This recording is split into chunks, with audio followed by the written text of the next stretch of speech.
I'm Shauna Bradshaw, Dr. Mom HD, and thank you once again for joining me. Today we're talking about getting your child into the big bed, and are you as a parent ready for this?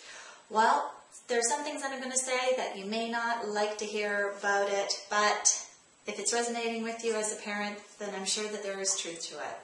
I'm not going to go through my credentials. I'm not going to go through why I'm saying this. I'm just going to give you the tips, because if I speak longer than that, you're going to be watching this video for a very long time.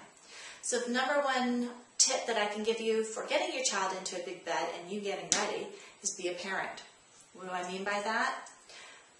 Quite simply, you are a parent. You are not a friend. So act like a parent. That means if your child is going to cry, let them cry. Too many times I hear parents coming into my office saying, I don't believe in letting my child cry. And I sit there and go, really? So if your child falls, you're not going to allow them to cry? If your child is sad or upset, you're not going to allow them to cry? How are you going to shelter them this long? You can't. They're not going to be happy with you all the time. So if they cry, big deal. No child has ever died from crying. No child has ever not survived from telling you he's angry with you. You know what? That's your issue. That is not your child's. So get over it, be a parent, and let your child cry. Tip number 2. I want you to establish a bedtime routine. If you don't have a bedtime routine in place, this is not going to work. It is so important because what you're doing is establishing a timeline for your child so that they know what to expect and when to expect it. They may not be able to read the clock, but they sure know when you tell them in 15 minutes it's time to clean up because it's bath time, they know what to expect. In 15 minutes they're going to be cleaning up their toys, and they may not like it, but they're going to be cleaning up their toys, and then the next thing is bath time.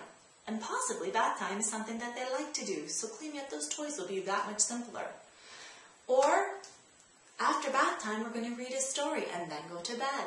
Wow, what story would you like to choose? This story or that story? Develop your bedtime routines now. It will make your life so much simpler. Tip number 2, involve your child in the process, or 3. Tip number 3, involve your child in the process of the big bed. Involve them in choosing the sheets. What color do you like? Do you like color A or color B? Do you like this pillow or this pillow? Would you like this comforter or this comforter? Don't give them too many choices, but give them 1 or 2 choices. And then always give them a choice of 2, between 2. So color blue or color purple, whatever the case may be.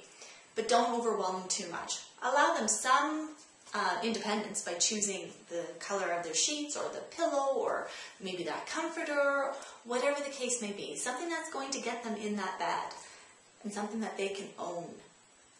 Okay, tip number 4. Let's implement this. You're now being a parent. You're allowing your child to cry and not be exactly thrilled with you at times. But guess what? You're being a parent. Congratulations. Tip number 2, you're now implementing a bedtime routine. Great. This is making life easier. Tip number 3, your child has owned something and it is on that bed, and now they're excited to actually get into this bed. So here we go. What do you need to do? Talk to them. Tell them that it's time that they're going to go in their big bed. Make sure you do this on a time frame where you have vacation time happening, or they're during a weekend where you have nothing planned. I don't want any stressors on you, because this is going to be quite an adventure for you guys. So on this new adventure, I want you to make sure that there are no other stressors in your life. You're not going away to any function during the weekend, or you're not having people over, whatever the case may be. This is just a weekend for you, or a vacation time for you and your child. That's it. Okay, so here we go.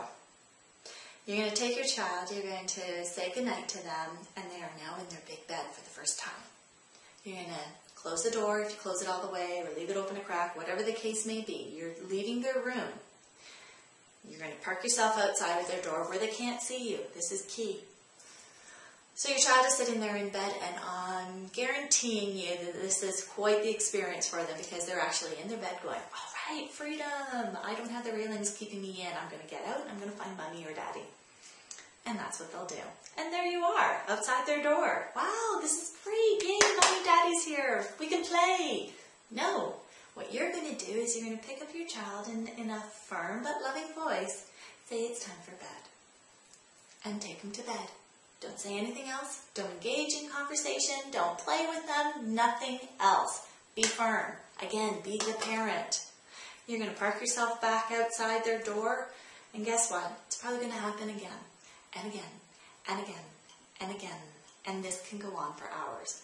In the same voice, in the same firm, loving voice, you are going to say the same thing over and over again. You are not engaging in anything. You are not getting frustrated. You are not getting angry. It is time for bed. And back in bed they go. Eventually your child is going to be really upset and really frustrated because they're going to realize that this is not a game. Guess what? They're going to cry. That's okay. Again, no child has ever died because they cried. And you are going to continue doing what you're doing. And eventually they're going to give up because it's not fun anymore and they're going to be exhausted. And you're going to be exhausted. And then when they wake up in the morning, you're going to congratulate them and find something positive that you're going to say about it. You slept in your bed last night. Mommy is so proud of you. Or, wow, look at the big girl you are, or the big boy you are. I am so proud of you. And guess what? You're going to do it again tonight. So night 2, you're going to repeat. Night 3, repeat. If they're still not sleeping through the night or in their big bed, you're going to repeat. And you're going to repeat until they get it. This could go on 3 to 7 days. Could go on a little longer. It depends on every child. But you know what? Eventually they will sleep in their big bed.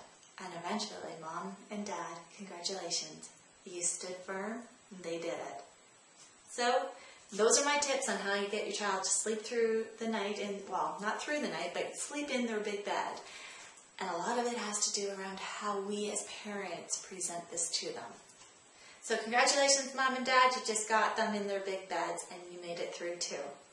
I'm Shauna Bradshaw, Dr. Mom HD, saying thank you very much for listening to me and watching these videos, and I look forward to chatting with you again next week. Take care.